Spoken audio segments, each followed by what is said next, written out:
What's up, everybody, and welcome to an all-new episode of Casters of Horror. I'm Chris Mess. I'm Shane, and this is our review of The Pope's Exorcist. The Pope's the Exorcist. The Buongiorno, Shane. Yes, sure. Drano. Cheerios. Cheerios. Yes. So this is a film that came out last year, in 2022. It got... I thought it was this year. No, it was 2022, wasn't it? Now you got me lying, man. What? Yeah. 2023. It is it is a 23. Man, so this movie came out this year. Just edit that part out. It came out April 14th. Wow. Man, how far are we? We're already halfway through this year. Yeah.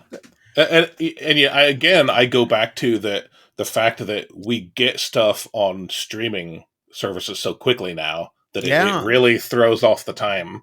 Yeah, it does. Absolutely. Yeah. All right, so we'll start here. 3, 2, 1. So this is a film that came out this year in 2023. I'm just going to leave all that in anyway. It doesn't matter. It stars Russell Crowe as the Pope's Exorcist.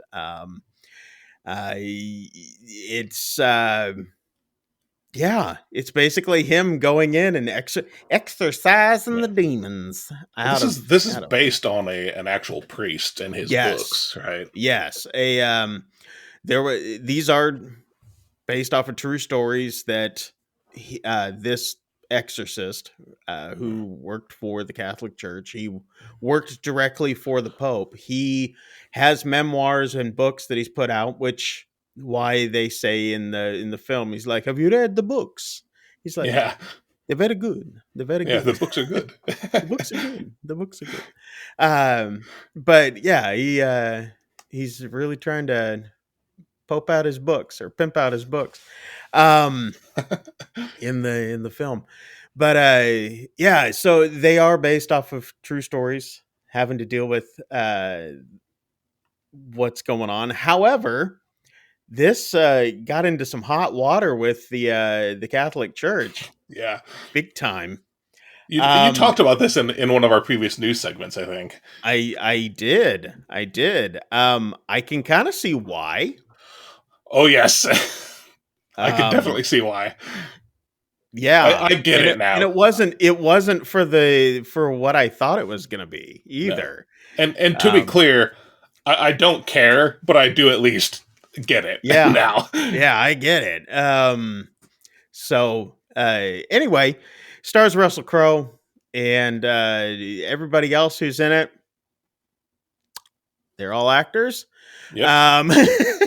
Nobody else that was big names of any kind. I mean, I guess I could run down some of them. Alex S.O. plays the mother. Laura Madsen plays Amy, which is one of the daughters, or which is the daughter. Peter D'Souza plays Henry, which is the young child. And we have Daniel Zavato, who plays Father Esquivel. And Frank Nero plays the Pope, or Franco Nero. You see, the only other person I recognized was Cornell John. And who was that? He played one of the bishops or the cardinals. Yeah, Bishop Lumumba.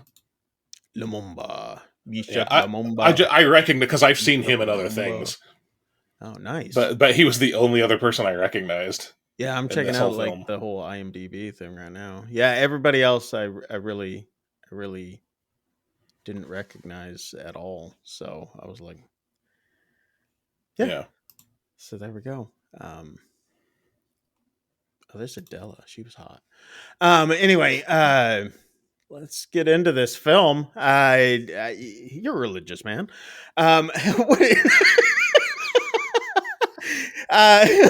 Sure. Sure. You know, we didn't actually clarify in case someone didn't see the like our news segment from a few weeks ago.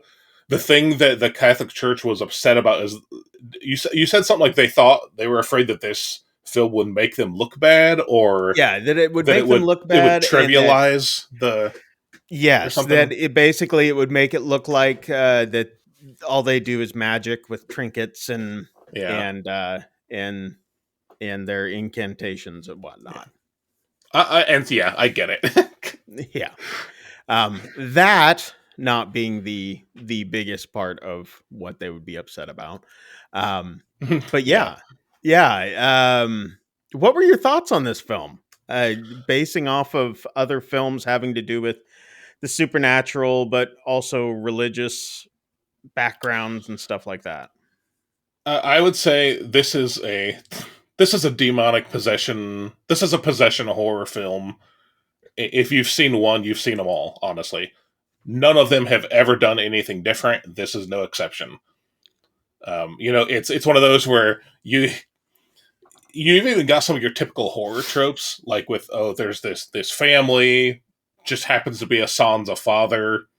With this one, Yeah. you've got your they're displaced from where they're used to being. You've got your rebellious daughter. You've got Yeah. your little Teenage kid. daughter. Yeah. Yeah, I mean, The you little can pretty kid much gets go into this. pizzazz. Yeah. Yeah, if you've seen a one of these types of films before, you can pretty much go into this and be like, okay, well, this is going to happen to that character. This is going to happen to that character.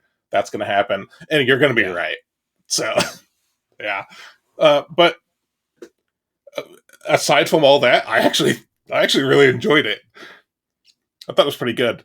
I did spend like the last 15 minutes laughing, which I'm certain was not the intent, but this movie, it takes you know how so many of these devolve into just goofy Yeah. stuff, right? I mean, we're talking your antagonist is an invisible goat monster. So what else are you going to do other than get, cornball?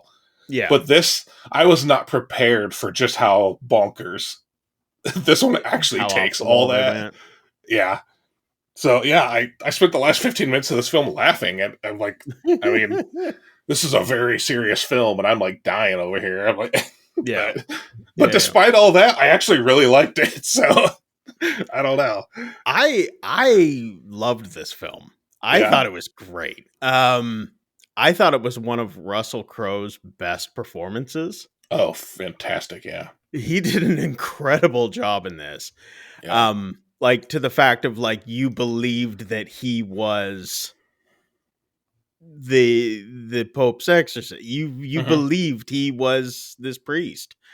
Um and the way that he carried himself is just it was so believable. I thought he Yeah. did an incredible job in it. Um it was perfect casting for it. At first I was Yeah. like, "What? Him?" Yeah. And then when I saw it I was like, "Oh, this is brilliant." Mhm. Um he did so good in it. I mean, clear down to the part where he's uh, up in front of the Cardinals and Oh, they're yeah. grilling him about stuff, and then he's walking out of the room and he's just saying like, "Well, I answer to the Pope and the Pope alone, and I don't have all you to listen to," and blah blah blah. And then one of the Cardinals is yelling something to him, and he's like, "Cuckoo," and he just Yeah. walks out of the room. I'm just like that. Yeah. That was just great. Yeah. Um, and then seeing him riding around on his little moped and That all was that. hilarious, man. Yeah, I like, it was yeah. great. That was a nice little like comedic touch, and one that there are some very very few things in here that like you can tell they're supposed to be comedic, and I think they Yeah, worked. yeah, Help lighten the mood a little bit. The yeah, stuff I was laughing at was not intended to be comedic, unfortunately. yeah. But I liked how they kind of delved into the history of things. It Yeah, wasn't just like, oh, we got to get this demon out and all that sort of stuff. They delved yeah, into the history of the church and all that sort of stuff and blah blah blah and what had happened in the Spanish Inquisition and all yeah. this and um yeah, I thought they did a really really good job with it. I had fun with it. In I fact, did too. it's on my top films of this year so Oh yeah, far. yeah, Yeah, for sure. This one's yeah. going to go very near the top for me. This one beats out Winnie the Pooh, Blood and Honey. Um, What? that one I For me liked. too, just by That sheer one I nature of liked, but yeah, but not it beats it for me nearly too, as close. just by adding it to the list. So Yeah, yeah, yeah. No, I liked Winnie the Pooh, Blood and Honey, but just to say that I liked it like doesn't mean it's like we hadn't watched a whole lot so far Yeah, this year, but this one's up there for me. yeah. So This is a uh shockingly great movie, yeah, and which is not being like heralded as anything no, spectacular no, either. I mean, it's got fairly low reviews yeah. from most Well, people, but and I agree with it's all very the tropey. reviews. Yeah, it is. It's very very tropey, both as a horror movie and as specifically as a possession movie. Yeah. Again, like I said, you've seen this before, Yeah. basically, right? But the But cast did an incredible job. fantastic job, and The kid they, the kid who played the possessed kid did yeah, yeah. phenomenally well. And Uh they've already greenlit a sequel to this, which okay. the end of the movie does very much set up, and by Yes. the end of it, I was like, heck yeah, I'd watch more of these. Oh This was yeah, so would stupid, I. but I loved it. So Yeah. Yeah, no, I would definitely watch a sequel to this. So yeah, good. I'm excited about that. yeah. Let us know your guys' thoughts. If you guys have seen the Pope's Exorcist or not, let us know what your review is. Put it down in the comments down below. And while you're there, make sure to hit like and subscribe. Yeah, so check it out. If you guys haven't checked it out yet, you guys can get it on most like Mhm. Amazon. You can get it from, I believe, Vudu, anywhere where you guys Uh, stream your. So we did not mention a lot of this film is in Italian, yes, and there are no subtitles.